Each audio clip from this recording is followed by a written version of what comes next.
Helo, Jessie Buchanan dwi, ac rydw i yw swyddog rhaglen gyda'n gilydd dros newydd. Rhaglen partneriaeth gofal sylfach, pafs a planed. Bydd 12 mis anodd a phryderus, gyda gweithgareddau bob dydd yn newid ar draws y sir i gyd. Mae cynlluniau wedi cael eu haddasu, mae trefniadau arferol wedi cael eu newid, ac mae pobl yn pob man wedi ymateb i'r heiriau enfawr a gafodd eu creu chwyddo gan bandemig Covid-19.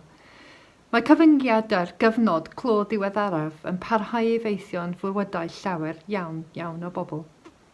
Ar yr adeg heriol hon, rydym yn cynnig amser, profiad a chlydeb waith fechan i ddatblygu eich syniadau, fel un o 2 safle beilot yn Sir Benfwyr sydd treuliau pecyn cymorth gofal sylfach, fel adnodd ar gyfer datblygu system gymorth seiliedig yn y gymuned.